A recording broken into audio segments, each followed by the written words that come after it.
Vampires! Okay. Vampires, huh? From Russell Edgington to Lestat. From Edward Cullen to Dracula. Vampires have been a part of our world for a couple years, I guess. But now, let me introduce you to the newest edition, Tim. Yeah. Hello, true crimerers. This is the case of the vampires of St. Cloud.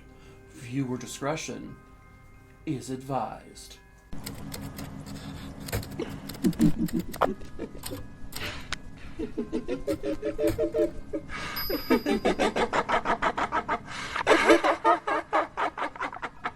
Unfortunately, I do not have many photos to go along with this case, and that includes a photo of the victim.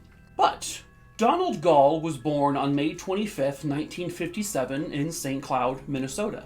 Fast forward to August 27th, 1983, he would marry the love of his life. Her name was Cindy Gruba, and then eventually they would have a little girl named Jessica. Donald was friends with like a mixed group of kind of wackadoos, I guess you could say.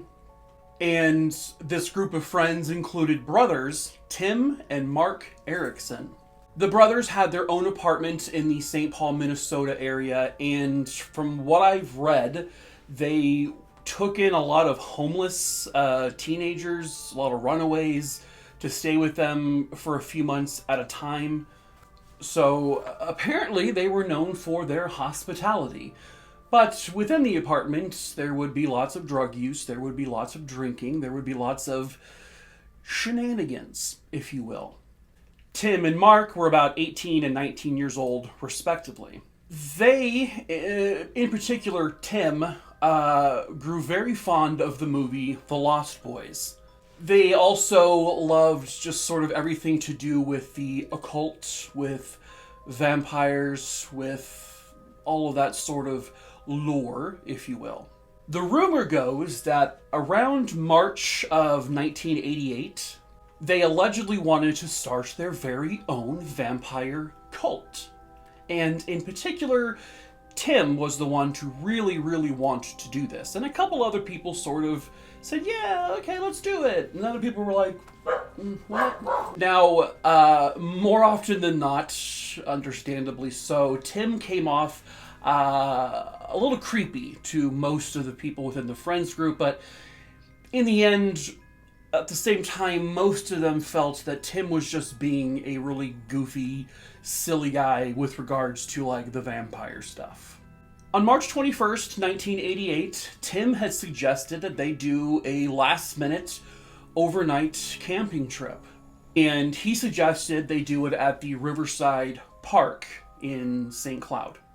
6 or 7 of the men who were kind of a part of this apartment group / up-and-coming cult, they said, yeah, sure, let's do it. And they also invited their friend, Donald Gall. And also, both of the Erickson brothers would participate in the camping trip. At approximately 11:30 p.m. on that March 21st, 1988 day, Donald would arrive, apparently super intoxicated, and also appeared that he had already been smoking some pots beforehand. Then, when he got inside, the large group of people drank a bit more, smoked a bit more pot, and then they said, all right, let's go camping at 1 a.m. You know, normal stuff. A little after 1 o'clock in the morning, the group finally decided to get going. They would leave the house, about 6 of them, and they would start to head towards the campgrounds. Along with them, they brought along, you know, the essentials. A massive pack of beer, some more pot, some prescription drugs, I'm sure to be used totally ethically. And they also brought along some wieners. Hot dogs. They had their own wieners, but they also had hot dogs because they, you know, you're going to get the munchies with all the pot and the drinking and the blah, blah, blah. I sound very old. Basically, they just planned to have a really good time, a raucous little event, I guess. And when they arrived, they got everything set up, and it just sort of began as a a normal guy's night out camping trip adventure. They sat around a campfire, they drank beer, they smoked their pot, they roasted wieners, they did all the things you're supposed to do when you're camping. They talked about boobs, they talked about hunting, they talked about sports, they talked about women, they talked about motorcycles and drugs, brother, and then they smashed brewskis over their forehead. That's what straight guys do, I guess, in, when they're camping. And then, at about 4:30 a.m., the party scene seemed to be dying down. A couple of the guys got in their own vehicle that they came in, and they decided to leave. Mainly, they said because it was freezing cold, but also because they were just getting bored. Now, at this point, Donald Gall had fallen asleep next to the campfire. He was about 100 sheets to the wind. The remaining men, which was about 4, which would include both of the Erickson brothers, and then 2 unnamed teenagers. They're unnamed because they are minors and their names could not be released during the time. They had gone out probably to go to the bathroom, whatever. They started talking, and then Tim brought up something, well, kind of crazy. He started going off again about the occult and vampires and human sacrifice and all of the things you would expect at a camping trip. And then, out of nowhere, he suggests to the men, we should go and murder Donald Gall while he sleeps, and then we should drink his blood. He suggested they slit his throat and drink his blood from his neck. One of them had brought along a hunting knife because, men! Mark Erickson, from the get-go, allegedly said, no, this is stupid, you're joking, I hope, right? No, we're not going to kill our friend. There are rumors that came about afterwards that suggested that there was some sort of fight that took place between Tim and Donald some point that night, but I don't think it's ever been actually confirmed by anyone. But perhaps this is what, spurned this, hey, let's kill the guy kind of thing. But Tim kept going. He said, well, we can go over there, we can wake him up, and then we can just start stabbing him and then cutting his throat and then drink his blood from there. And again, Mark was like, no, you are joking, correct? We're not doing this. So, the group then walks back towards the campfire, and Tim pulls out the knife that they brought. And this is when Donald actually he wakes up on his own, and he kind of just groggily oh, what's going on? And apparently this sort of made Tim nervous. It just sort of startled him, so he said, hey, just go back to bed, man. We'll keep the campfire going. Don't worry about it. And Donald, being, very intoxicated and high, he just sort of fell right back asleep. So the 4 gentlemen then walk back into the woods to discuss more stuff. Tim brought up a new plan. He said, well, let me go break off a branch, like a thick branch from a tree, which he would end up doing. Then he said, we'll walk over to Donald and we'll just start beating the ever-living shit out of him. And then once he's passed out, you guys can kick him and stuff. Once he's passed out, then we'll take the knife, cut his throat, and then we'll drink his blood. Capiche? Got it? Plan? Yes? Yeah? Mark again was like, dude, you've got to fucking chill out and stop with this murder shit. But apparently Mark was not good at keeping his brother composed. So, Tim grabbed the branch that he had broken off. The 4 of them walked back to the campfire. And then he did it. He took the branch and he just started to wail on Donald Gall as he slept. He was bashing him over the head, all over the chest. He was beating him just constantly while the 2 young teenagers were kicking the shit out of him. And they did so until Donald was unconscious. It should be noted that apparently, allegedly, Mark, who was completely against this plan, never tried to really intervene or stop this from happening. He just sort of, but again, 3 against 1. Once Donald was completely rendered unconscious, Tim walked up to him, he lifted his head up, grabbed the knife, and then he just slit his throat right then and there. He had blood all over his hands. The two other teenagers had blood on their hands because they had helped move him at one point. And this is when Tim begins to just very creepily and slowly lick the blood off of both of his hands. And then the two, minors, the two teenagers, followed suit, and they did the same thing. I cannot confirm, but there was an alleged rumor that he did try to drink some of the blood from the guy's throat, but I don't know if that's 100% true or not. But it is true that they licked the blood off their hands and off of the knife. The four of them just sat there and watched Donald struggle as he was losing blood, and just watched him die. And that's exactly what happened. He died. They then took off parts of his clothes, and I guess threw some of the clothing in the fire. And then Tim took the log he used to bash him over the head with. He put that in the fires to destroy the evidence. And then three of them, this is not including Mark, dragged the body over to the nearby, I guess, Mississippi River, which they were right next to, and they just dumped his body in there. But the water was still pretty, frozen over, so he wasn't he didn't just get washed away with the river or anything.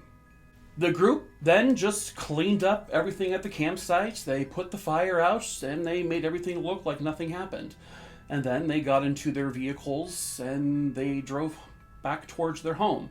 But at one point, they stopped at a convenience store to purchase a couple packs of cigarettes. It should be noted that they stole Donald's wallet and took all of his money out, and then they used the money from his wallet to buy their cigarettes. One last little jab. Apparently, when they got home later that early afternoon or whatever it was, Tim just walked in and blurted out to everyone in the apartment that, "Hey, we just killed Donald. He's dead." Yeah, he was giddy about it. He wasn't ashamed. He just bragged about it, just openly.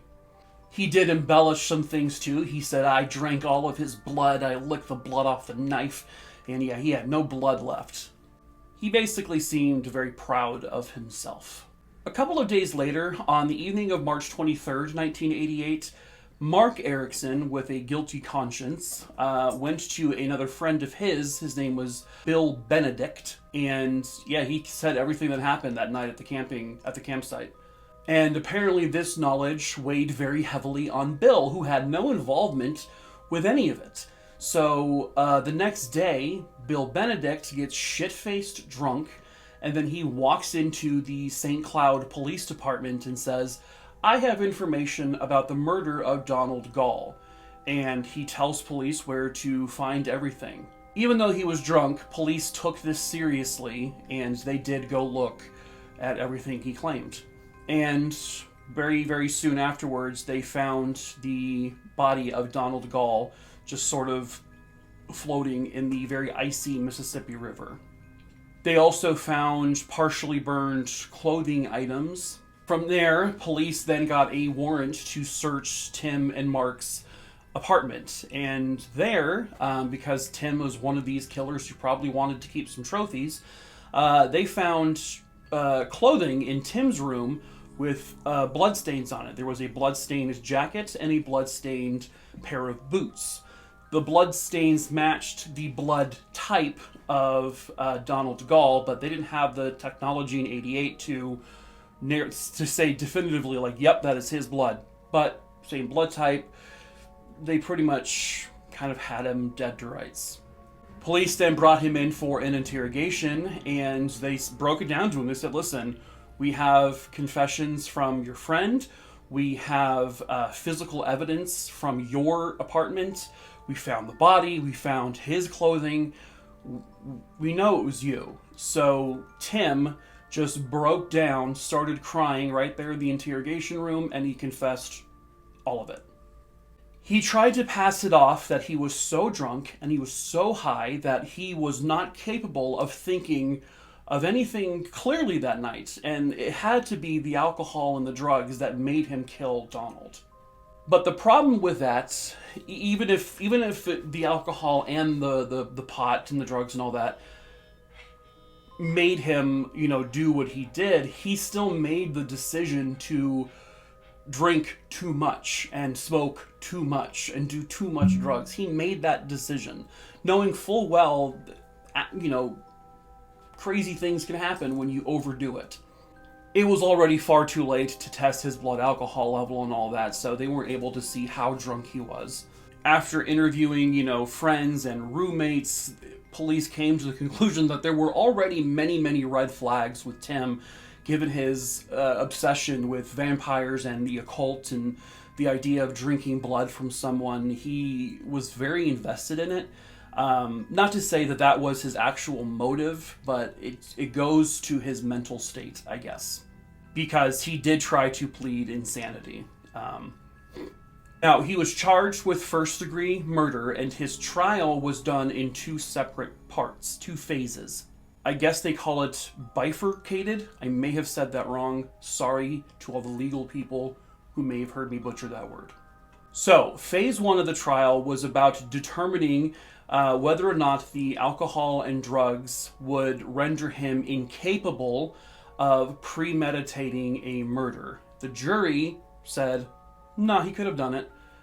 He could have been well aware of what he was doing, so they actually found him guilty of the first-degree murder. The second phase was to determine whether or not he was truly insane. Again, the jury said, nah, he was sane enough at the time, he knew what he was doing. So the conviction was upheld. So he was sentenced to life in prison without the possibility of parole. So, what about the other men involved? To my knowledge, Mark Erickson I can't see anywhere where he was even charged with anything. This was a very hard case to really to look into and research, because there was very, very little information about it, and like I said, I couldn't even find photos of pretty much anything involved in this case. So I don't know if Mark Erickson faced any charges. I do know that the 2 younger teenagers, they were about, I think, 15 and 17, respectively, they were arrested and they were charged, but beyond that, I don't know, because, again, I think the laws were protecting them because they were minors at the time. Knowing how, doing this types of stories all the time and knowing our legal system, they probably got off within a couple of years. Police also looked into the rumors that they had started a vampire cult, but they had found no actual evidence to determine that a genuine cult was started. They were confident and basically confirmed to a degree that, at the very least, Tim did consume Donald's blood that evening. They also believe that he very much over-embellished how much he drank, but they have witnesses to state that he definitely licked blood off of his hands, as did the other 2 younger teenagers. But in terms of drinking him dry, no, that did not happen. Was there an established motive? Not that I can see. Again, there was one little blurb I read that there may have been a fight, like a verbal altercation between Tim and Donald some point that night, which could have caused the animosity that led to this planning of murder. I don't know. I don't think they were able to confirm it was genuinely premeditated. By all accounts, this appeared to be a randomly planned murder, and it was just done by a man who was severely intoxicated. This goes to show you that murder can happen at any time, at any place, by anyone, for any reason. Because it is a terrifying world we live in. Huh?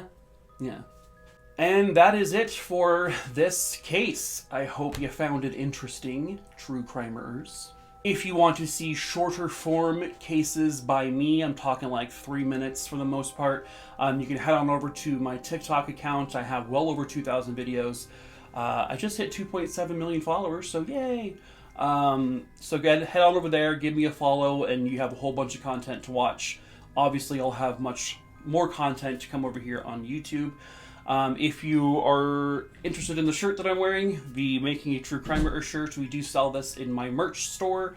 It is located in my link tree in the description below. We sell other shirts, we sell hoodies, we sell mugs and a wine glass, we sell a beanie, and other little things here and there. We're working on some things like shot glasses and pop sockets too. So new things coming. We are currently on Etsy, but we will be jumping to a new site soon. Whenever Adam does that, I will let you guys know. It'll be reposted in my link tree. Yes, by the way, we ship internationally. He will ship to you anywhere in the world. Just be aware you are paying high international shipping fees, unfortunately. And finally, if there is a case you want me to cover, please first head down to my link tree, check out my crimerer case list. There's about 4,200 names on it. You can scroll through it. It's alphabetical for the most part.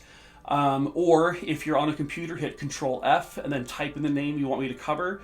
Or if you're on a phone, hit the 3 dots and then click Find and Replace and then type the name in.